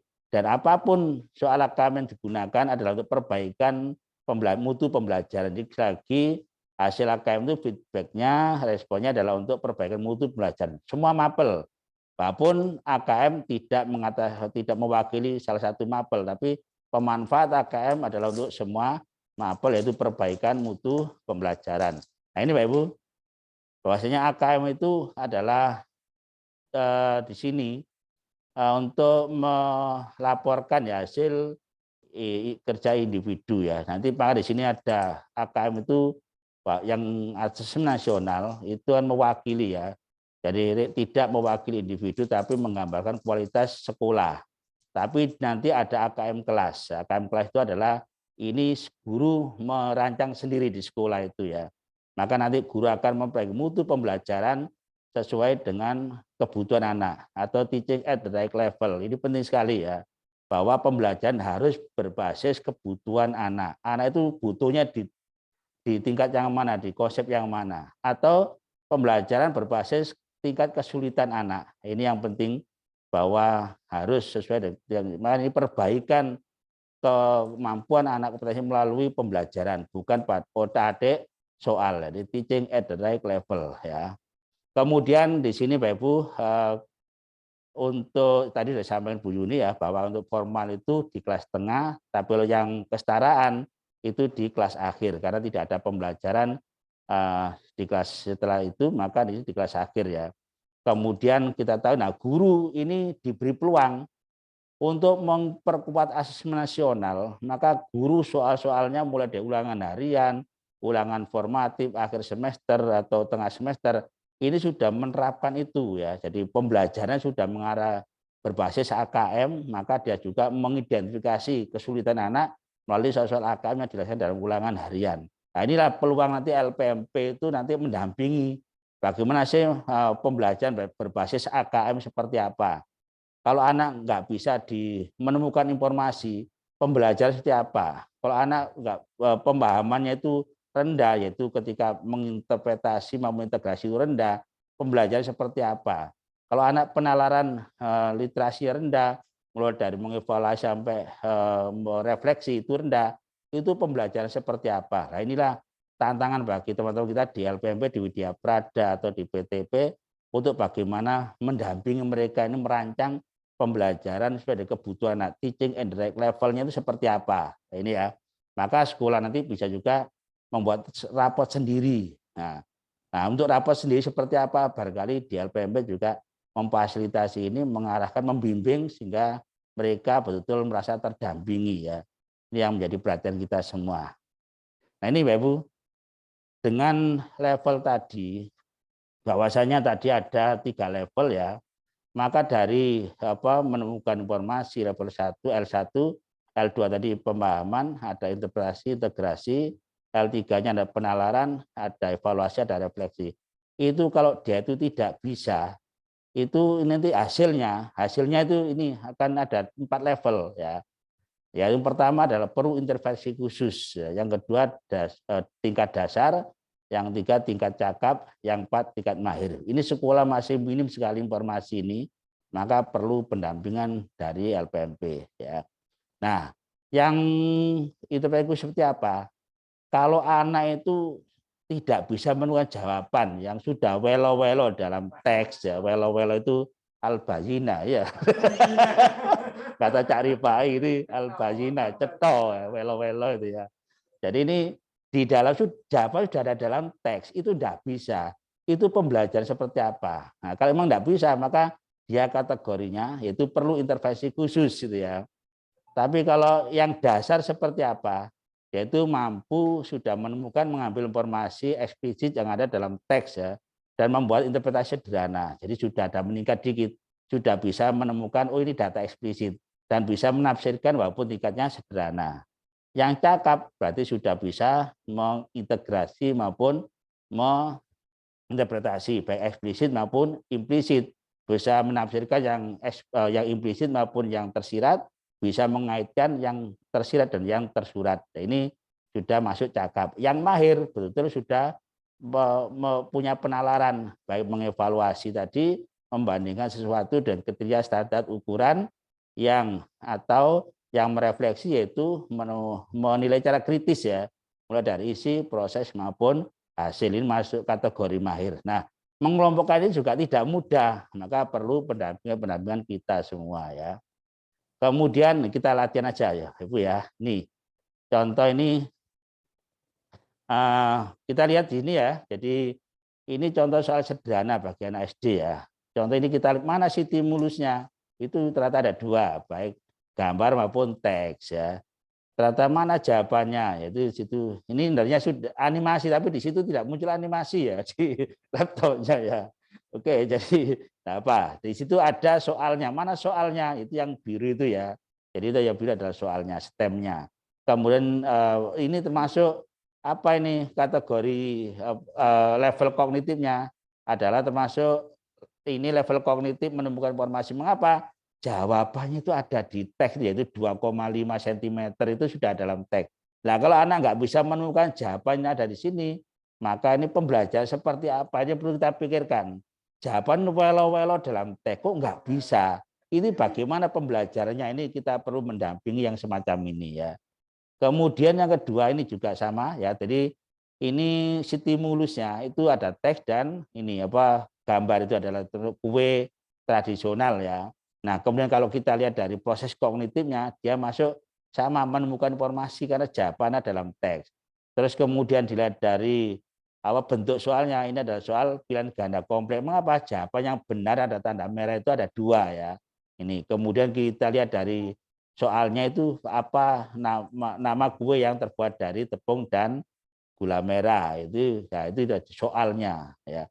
Jawabannya itu sudah ada, yaitu masuk onde-onde dan klepon. Nah ini kalau anak-anak nggak bisa semacam ini, tadi pembelajaran seperti apa yang kita pikirkan ya. Nah guru-guru SD terutama kalau dilatih sampai muru-muru, yang terakhir ujung-ujungnya Pak mana contohnya. Nah ini jadi selalu tanya contohnya, jadi nggak mau mikir yang berat-berat itu ya. Nah ini tugas kita untuk mereka berani berpikir, jangan takut salah, berani berpendapat, berani berinovasi, jangan takut salah. Ini perlu pembimbingan kita semua ya. Terus soal yang berikutnya ini terkait dengan sama ya, soalnya ini sepeda motor. Ini ceritanya ini kan ada data ya terkait dengan apa sepeda motor ini, tahu-tahu malam harinya itu dia bangun tidur ya, kok kakinya kok berdarah ya, kok rusak sepeda motor. Ternyata melihat data ini, maka ini termasuk kategori soal memahami, yaitu mengintegrasi dan menginterpretasi, interpretasi dan integrasi. Karena dia harus menghubungkan yang tersirat dan terusat. Dia tidak menyatakan bahwa ini kecelakaan, tapi dari data itu maka habis kecelakaan tadi malam gitu ya.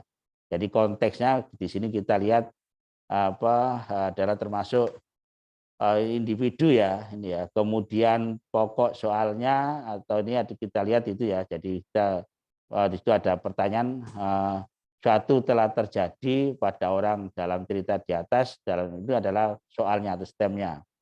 Nah, kemudian di sini bentuk soalnya adalah pilihan ganda biasa ya. Jadi semacam ini kalau tidak bisa siswa kesulitan di sini atau guru kesulitan di sini, pembelajaran seperti apa, ini paling penting ya. Sebagai penguatan Bapak Ibu, ini cepat aja bahwa nanti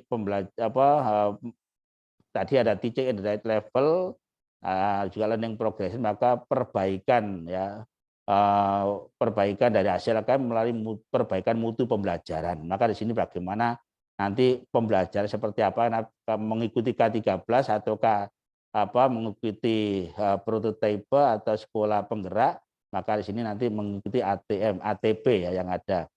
Nah, kemudian di sini Bapak Ibu kita tahu bahwa nanti guru juga dilatih membuat teks ya. Jadi membuat bahan ajar ya, teksnya seperti apa, ya itu banyak macamnya. Kita bisa melihat intinya harus bervariasi, diversifikatif dan sebagainya. Kemudian ke aktivitas pembelajarnya, pertama melihat dari proses kognitif ada level 3 tadi, ini harus ada di sana, harus dilatihkan. Kalau selama ini kita lihat baik di LK maupun di bahan ajar banyak L1-nya. L1-nya itu yang level rendah. Penalaran pembangunan masih kurang, maka bagaimana ini menjadi perhatian kita bahwa apapun bahan ajarnya nanti dari yang L1 digeser ke L2, L2 digeser ke L3 sehingga proporsinya penalaran lebih mantap gitu ya. Kemudian juga kegiatan pembelajaran selalu dimulai dari pendahuluan ya, kemudian di sana ketika kegiatan kegiatan apapun, terutama di pendahuluan, eksplorasi menjadi penting sekali ya, bahwa menggali itu menjadi penting sekali terutama di kegiatan inti ya. Ini yang kurang ya, guru lebih senang untuk memberitahu daripada memfasilitasi mencari tahu ya. Nah, kemudian Bapak Ibu dalam kegiatan awal ya, awal itu seperti apa dilakukan, identifikasi, membuat prediksi, ini penting dilatihkan. Saat pembelajaran apa terjadi ya Bapak Ibu, ini harus menjadi perhatian kita semua, bagaimana mengidentifikasi, bagaimana mengeksplorasi dan sebagainya, ini menginferensi bagaimana ini harus bisa terjadi. Di akhir pembelajaran juga membuat ringkasan, mengevaluasi, mengubah satu mode ke yang lain, dan mengubah satu ini semacam ada tindak lanjut ya, harusnya seperti apa, alat bantunya ini menjadi penting sekali. Jadi Bapak Ibu dalam pembelajaran nanti seperti apa, ini yang penting, dia kesulitannya itu di level mana, pembelajaran seperti apa, ini jadi perhatian kita semua. Nah Bapak Ibu, ini yang paling harus kita dampingi nanti. Bahwasanya untuk melatihkan literasi itu kita menggunakan pendekatan proyek ya, dengan proyek. Ini yang ruang ini, space ini yang kosong ya, sekolah masih kebingungan bagaimana membuat proyek-proyek literasi, proyek-proyek P5, yaitu P5 itu penguatan profil pelajar Pancasila itu ya intinya, jadi P5 itu. Jadi proyek penguatan profil pelajar Pancasila. Nah, juga di SLTA ini atau SLTP ada proyek pengembangan budaya kerja, terutama di SMK. Nah ini Bapak Ibu, nanti dalam proyek apapun, nanti yang pertama yaitu kenali persiapan proyek ya, kemudian perancangan yang dia lakukan ya, kemudian yang terakhir refleksi ya, saksikan dengan keralara, kenali ya persiapan proyek seperti apa, nah, itu mapel apa dilibatkan. Jadi nanti ketika pembelajaran proyek dibaca beberapa mapel.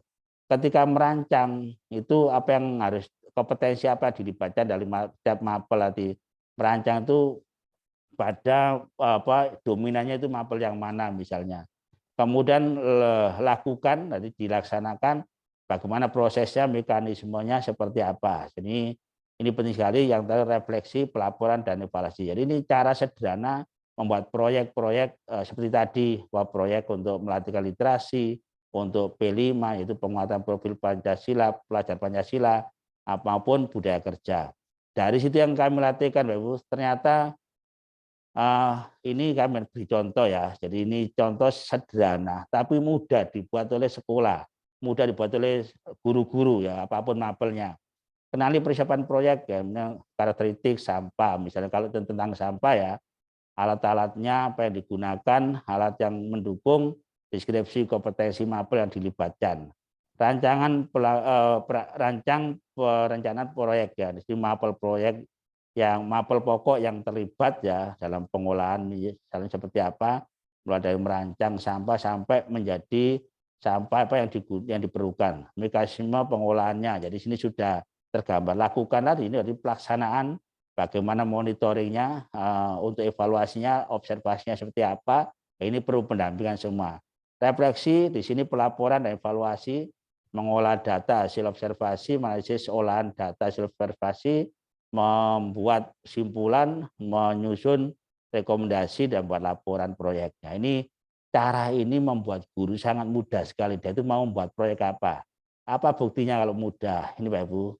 Ini kami latihkan di beberapa sekolah, beberapa guru yang dalam latih itu contoh pembuatan kerupuk kulit cumi ya, SDN Blimbing Paciran, membuat kerajinan dari limbah berbagai seafood, membuat tas dari sampah plastik, pengolahan sampah menjadi pupuk, pembuatan silase, tongkol jagung aroma kantong tebal ya, kemudian pakan ternak dari limbah ikan, manfaatan cangkang kerang ya, pembuatan pot bunga dari botol plastik, kemudian proyek pembuatan tempe, membuat proyek pengolahan dan sebagainya. Jadi ini semuanya adalah di sana ada proses literasi, mulai dari bagaimana dia mengumpulkan informasi, bagaimana mengolah informasi, bagaimana menyajikan informasi, dan bagaimana mengomunikasikan informasi. Di situ semua teridentifikasi dengan baik dalam observasi dari tim itu sendiri. Itu akan kelihatan sekali ya. Jadi ternyata tidak sulit. Nah, saya kira Bapak Ibu sebagai sharing knowledge, berbagi pengalaman yang sudah kami berdua lakukan, saya dan Bu Yuni. Kalau ada sesuatu yang belum dipahami atau ingin pengembangan, mari kita diskusikan sehingga saya dapat ilmu dari Bapak Ibu semua. Terima kasih. Wassalamualaikum warahmatullahi wabarakatuh. Waalaikumsalam warahmatullahi wabarakatuh. Terima kasih disampaikan kepada Bapak Dr. Marzuki tadi melengkapi penjelasan yang sebelumnya sudah disampaikan oleh Ibu Juni Darmaningrum. Jadi semakin siang ini semakin bayinah gitu ya Pak Marzuki ya, semakin welo-welo kan. Semakin welo-welo.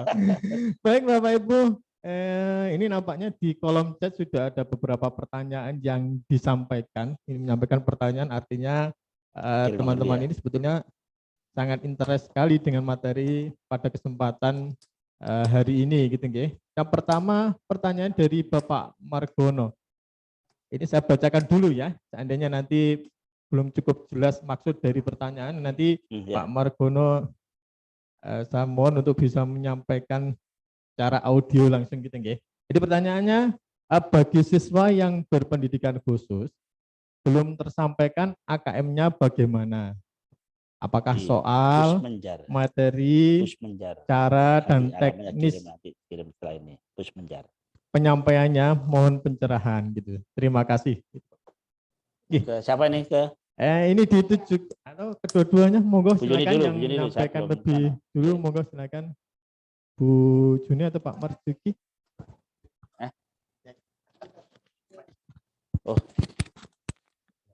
Ini begini bentuknya.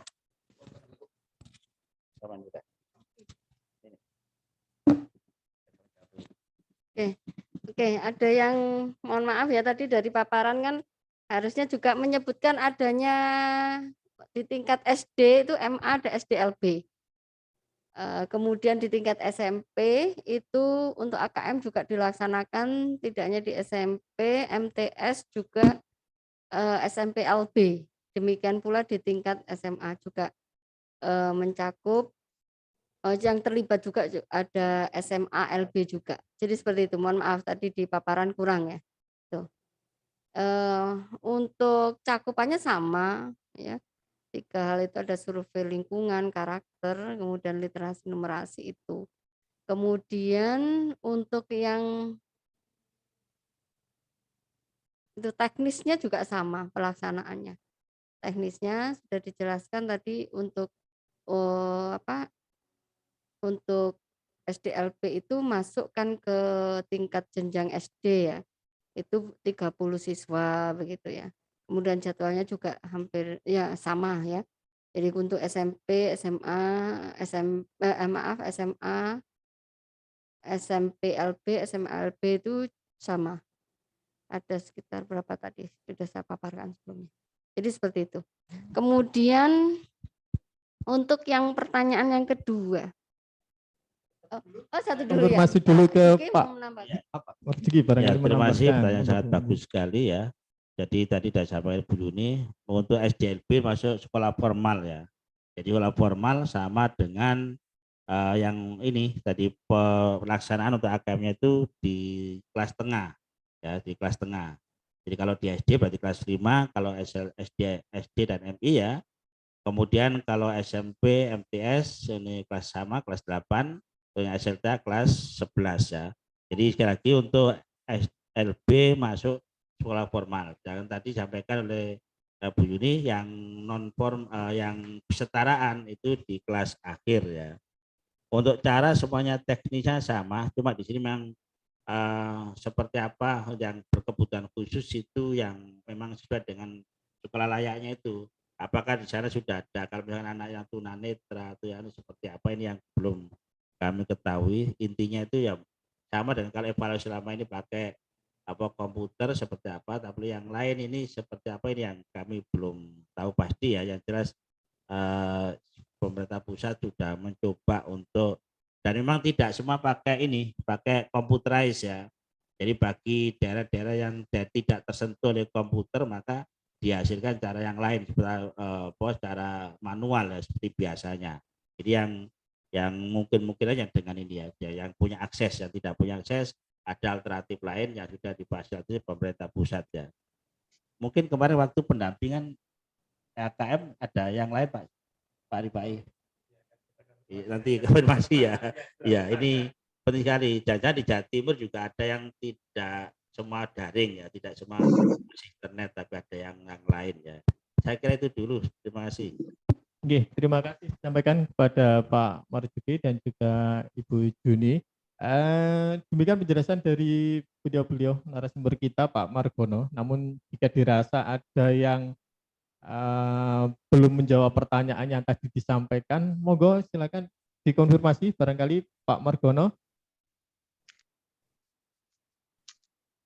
Ini yang dimaksudkan di proses pembelajarannya atau pada saat pelaksanaan AN kemarin ya Pak Margono kira-kira? Halo? Pak Margono hilang. Halo? Atau barangkali teman-teman yang ditanyakan Pak Margono. Hilang, sinyalnya hilang. Oke, Pak Margono. Saya kira cukup sudah. Kemarin kan kebetulan pada waktu kegiatan kami tidak menyentuh pada SLB. Apakah sama atau enggak gitu dok pada waktu siswanya? Otomatis yang jelas tetap menyangkut pada sekolahan juga kan, bukan pada muridnya juga kan. Tidak hanya pada muridnya saja, otomatis nanti sekolahnya juga dilakukan AN gitu. Terima kasih gitu aja. Oh nggak ada. Oke, terima kasih. Alhamdulillah jika ini sudah cukup untuk menjawab pertanyaan yang tadi disampaikan oleh Pak Margono. Atau barangkali Bapak Ibu yang lain ingin menambahkan penjelasan utamanya terkait dengan siswa yang berkebutuhan khusus tadi.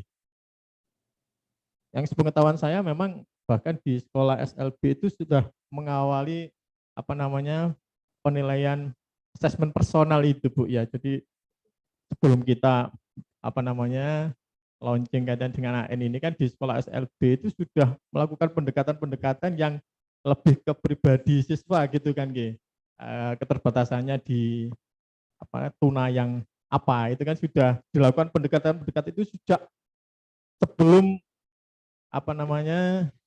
program sekolah penggerak ini dilaksanakan. Seperti itu saya kira itu yang kita amati pada saat kita melaksanakan Monef SB kemarin gitu ya. Baik, monggo Bapak Ibu barangkali ada yang ingin ditambahkan yang lain dari Bapak Ibu yang lain. Jika tidak ada kita lanjutkan ke pertanyaan yang kedua nggih.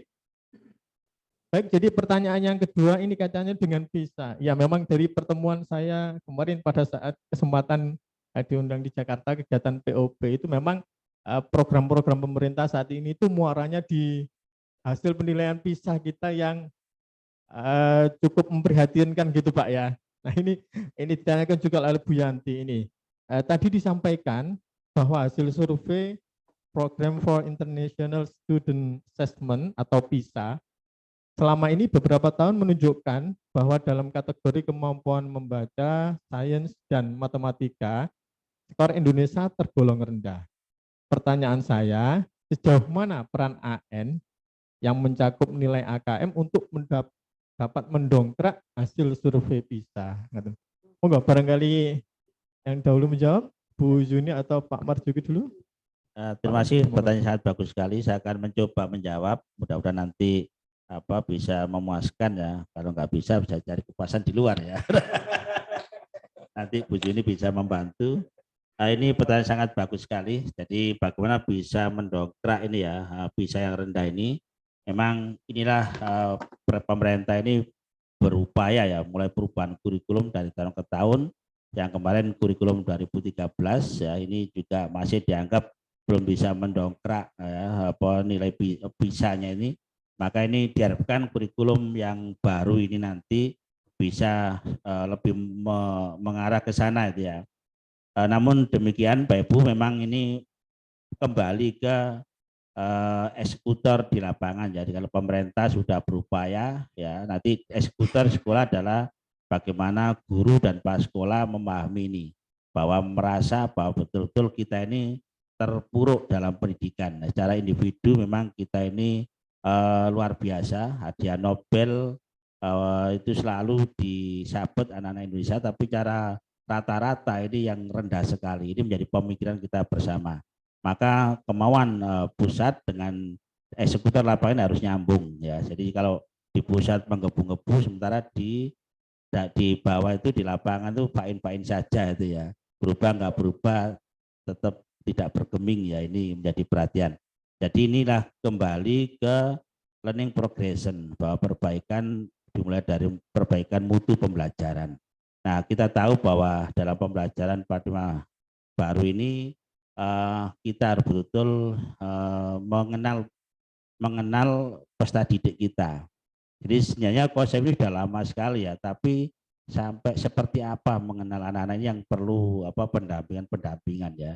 Jadi kita tahu bahwa manusia itu unik, anak-anak kita itu unik, jadi memiliki berbagai bakat, ya, minat dan sebagainya. Kita tahu bahwa talenta anak-anak itu bervariasi ya.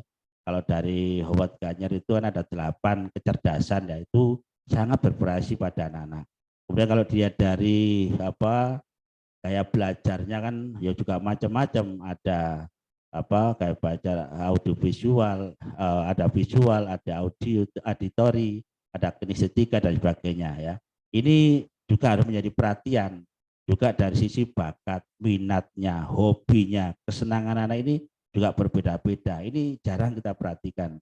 Diharapkan nanti dalam sekolah penggerak itu merancang pembelajaran, memperhatikan semua. Jadi diferensiasi ini harus sudah menjadi perhatian. Maka pembelajaran berbasis kompetensi yang dulu dirancang itu harusnya itu sudah sampai sedetail ini ya. Dulu sudah lama berbasis kompetensi, tapi pelaksanaan masih jauh, api dari panggang. Padahal di sini pembelajaran yang pertama mengenali peserta didik. Kalau sudah mengenali apa dilakukan dalam pembelajarannya, ini penting sekali. Apa dilakukan? Seringkali kita tahu, kita tanya guru-guru kita, untuk melatih untuk berpikir kritis bagaimana caranya, itu masih kebingungan. Di rancangan pembelajaran tidak nampak sama sekali. Oleh ini perbaikan pembelajaran bagaimana anak itu berpikir berkarakter yang pertama kali, yang kedua adalah berpikir kritis, yang ketiga kreatif, yang keempat pemecahan masalah. Ini harus dilatihkan dalam pembelajaran, bukan menghafalkan soalnya, bukan menghafalkan materinya. Memang sampai hari ini guru-guru kita itu berpandangan bahwa kurikulum kalau dimutilasi itu kan ada 2 ya, ada kompetensi, ada konten atau materi.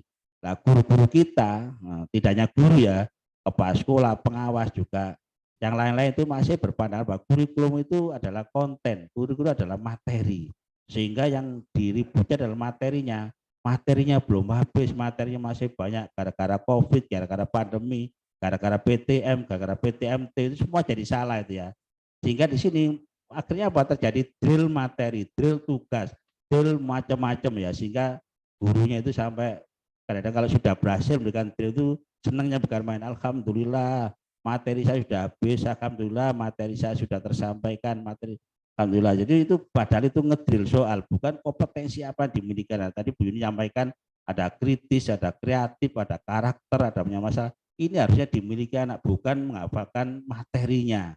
Ini yang menjadi kesalahan besar ya. Maka di sini LPMP punya tanggung jawab yang besar bagaimana kembali ke jalan yang benar seperti apa ya. Nah, di sini maka pembelajarannya harus itu supaya nanti bisa mendongkrak PISA. Kenapa? Materi PISA itu ada materi menganalisis, materi penalaran, materi pemahaman, materi menemukan informasi dan sebagainya. Ini ada ke sana. Kalau tidak dilatih ke sana dan kalau kita masih melatihkan masih C1, C2, C3 ya sulit. Harusnya sudah C4, C5, C6. Nah, ini bagaimana pembelajaran yang C4, C5, C6 seperti apa? Nah, ini yang perlu pemikiran kita, pendampingan kita. Saya kira itu nanti Bu Yuni bisa nambahi. Jadi intinya bahwa perbaiki mutu pembelajaran ya, sehingga mengarah ke penalaran. Terima kasih. Sedikit tambahan dari saya terkait dengan pertanyaan yang disampaikan. Bapak dan Ibu, kalau kita ingin mencari benang merahnya antara asesmen nasional dan kemudian PISA, bagaimana adanya asesmen nasional itu mampu mendongkrak hasil survei PISA, itu kita perlu juga melihat cakupan dari asesmen nasional tadi. Sebagian sudah disampaikan oleh Pak Marjuki. Tadi kan sudah sampaikan harus ada peningkatan kualitas pembelajaran, peningkatan proses pembelajaran. Itu salah satu dari saat kita mau mencari benang merahnya itu ya. Nah, yang berikutnya Bapak dan Ibu perlu ketahui, Bapak Ibu ketahui bahwa di asesmen nasional itu kan nanti juga mengukur kompetensi minimum yang terkait dengan literasi dan numerasi ya. Nah, kalau di PISA sendiri itu kan juga ada mengukur ya kemampuan literasi dan numerasi peserta didik kita. Begitu.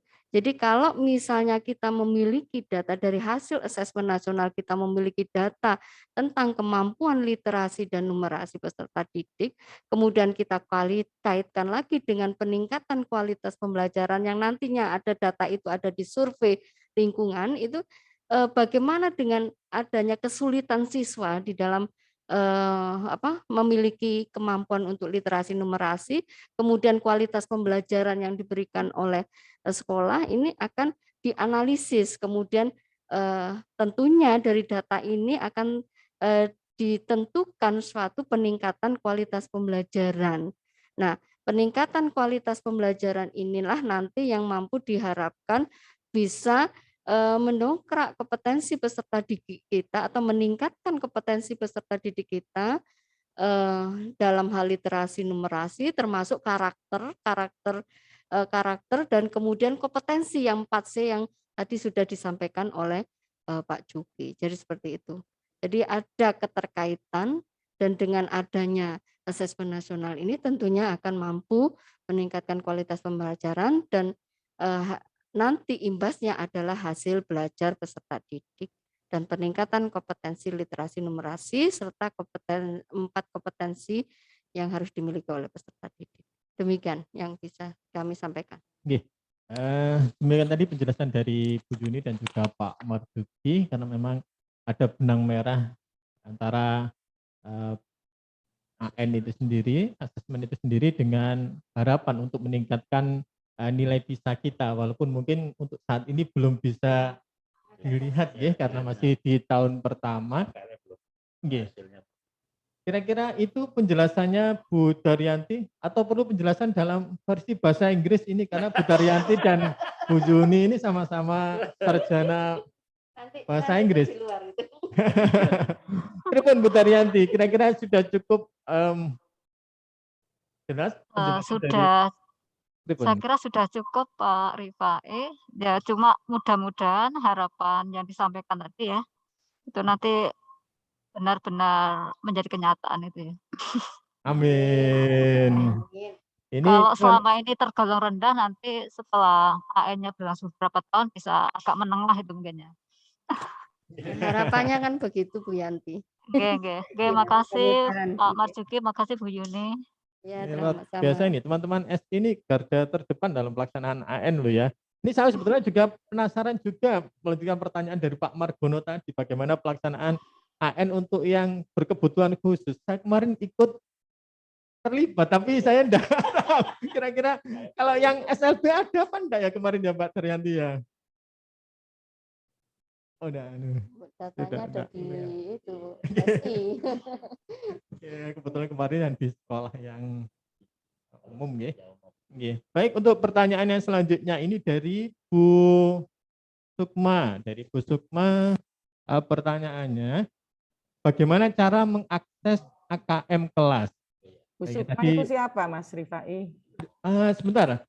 Dan saya monggo Bu Sukma ini yang dimaksud dari mana ya? Mungkin saya juga kok aku belum kenal itu. Saya juga kenalan dong. Halo, Bu Sukma barangkali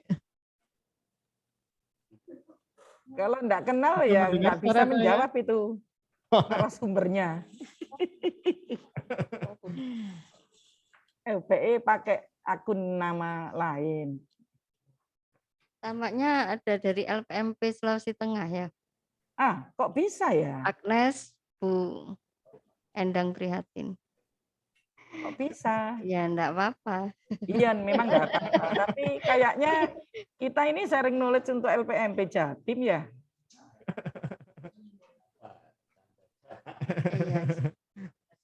Sharing knowledge barangkali Bu Sukma bisa memonitor suara kami Bu diri Sukma. Dulu, Mas. Halo? Ya Bu Sukma barangkali bisa memonitor suara kami Bu Sukma. Ini teman-teman yang ada di sini, utamanya para narasumber penasaran sekali dengan panjenengan ini nampaknya. Peserta yang lain juga penasaran, Mas. Agak penasaran. Menampakkan diri dulu, memperkenalkan diri. Saya penasaran, Bu. Iya, kabeh penasaran kan? Ya, menampakkan diri, kenalan, kula nuwun, monggo gitu. Enggak ada. Berarti nampaknya misterius guys mungkin Bu. Nah, itu kok ini bisa? Coba ditulis sama teman-teman yang ada di sini nampaknya. Termasuk Bu Endang ya. Nggih. Barangkali teman-teman juga menggunakan nama samaran, tapi tidak ada salahnya. Enggak ada. Pertanyaan tadi karena sempat dijelaskan oleh Pak Marzuki juga. Ini dijelaskan Pak Marzuki. Terima kasih dari Baik. Tadi pertanyaan bagus sekali. Untuk ini ada linknya ya. Nanti kita berikan link dari Pusmenjar ya. Supaya saya tidak hafal linknya nanti saya. Ini pertanyaan dari mana nih Pak? Dari Baik. Pertanyaan dari mana ini? Ya nanti kita kirim di anu aja. Kita kirim di grup atau Jabri kami akan kirim. Itu sudah umum. Coba ketik Pusmenjar. Ya. Itu langsung keluar kok linknya ya. Saya kira itu aja. Cara kami nggak hafal. Di situ ada baik numerasi maupun literasi. Contoh soalnya sangat banyak sekali ya. Sertifikat nanti. Saya kira itu. Terima kasih. Nggak ada.